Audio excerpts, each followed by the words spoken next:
My name is Tracy Miller, and I'm a retired political activist. What I love about Progress Texas, it is the clearinghouse for information about what is going on in the legislature, statewide, and on the local level.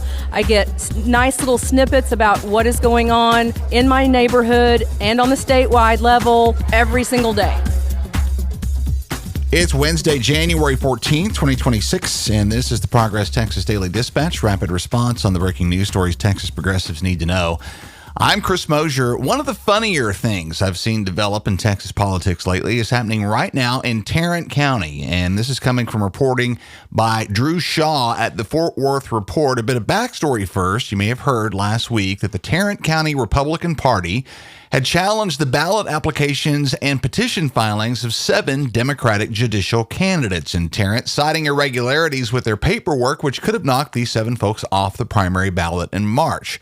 The Tarrant County Democratic Party this week has fired back with challenges to not 7, but 43 Republican candidates, including all of the Tarrant GOP's judicial hopefuls and also incumbents and candidates for legislative posts. Tarrant County Democratic Party Chair Allison Campolo tells the Fort Worth Report that the move was not made in retaliation against Tarrant GOP Chair Tim Davis's challenges against her candidates last week, as her team had been planning to scrutinize the Republican applications since last month. But that Davis's challenge had raised the degree of scrutiny they applied. As always, Michelle Davis at Lone Star Report is all over this. She elaborates that all of this serves as just the latest, quote, demonstration of how fragile ballot access is in Texas and how quickly election integrity becomes a weapon once Republicans decide they don't want anyone else voting. When election integrity is reduced to technical compliance and wielded as a political weapon, it stops serving voters and starts serving power.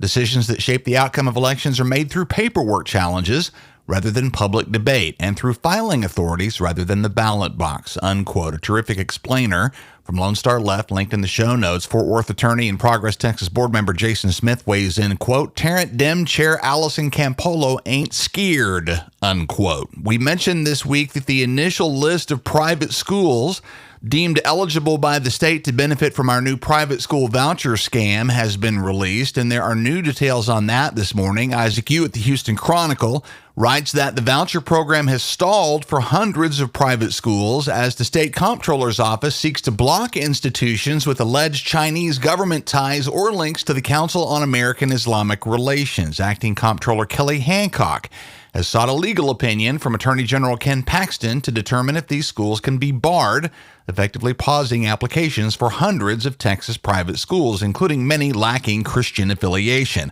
This move by Hancock has put the brakes on about a third of all eligible private schools, including Jewish and secular institutions, and Kelly Hancock is being accused of overstepping his authority with all of this, just weeks before the February 4th launch for family applications. So surprise, surprise, Governor Abbott's bought and paid for voucher scam is not just about draining money away from public schools, it's about directing that money to specifically Christian schools. This makes me think of Taylor Ramette, by the way, the Democrat running to replace Kelly Hancock in the state Senate, and the upcoming primary featuring several quality Democratic candidates for comptroller, including Sarah Eckhart, Michael Lang, and Savant Moore. And back to you, Tarrant County types, that state Senate runoff coming up at the end of this month now becomes an opportunity to make a statement about how you see this move by Hancock as our acting comptroller. Over a bit east to Dallas, where our friend Stephen Monticelli is back at it for the Texas Observer, continuing coverage of a story he's been working on for a long time now. Back in February of 2025, Monticelli revealed that James Jim Joseph Rodden, an ICE assistant chief counsel in Dallas, is the brains behind the white supremacist X account Glomar Responder.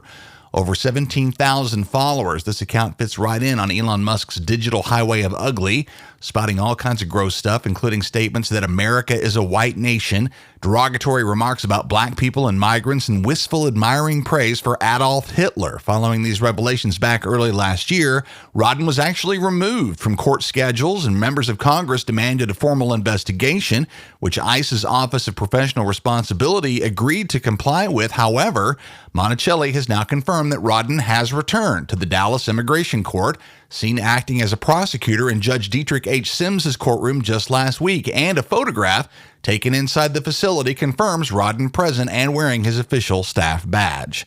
Meanwhile, the X account in question remains active in private mode, one recent post pontificating that America began its decline on the date of Abraham Lincoln's election. Taken through the lens of recent events in Minneapolis and beyond, it's clear that ICE has no problem harboring hate, and that Confederate and Nazi sympathy should be considered by ICE's opponents the actual heart of what we're opposing.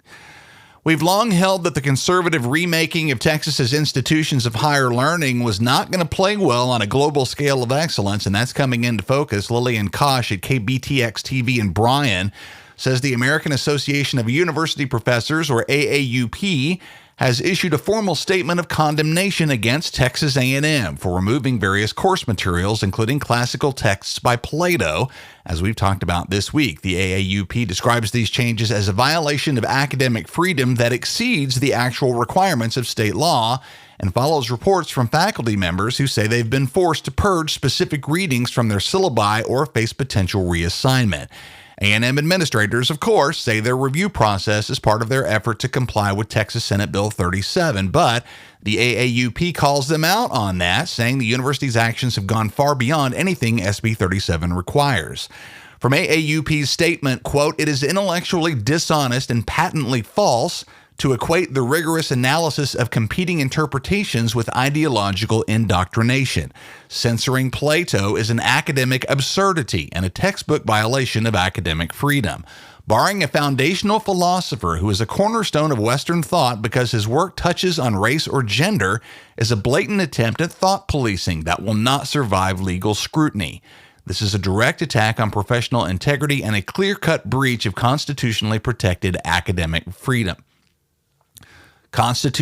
Constitutionally protected academic freedom, unquote. And there's lots more in the link in the show notes. Dr. Leonard Bright, AAUP chapter president at A&M, screams what we're screaming, and that's that Texas A&M is setting a negative example by abandoning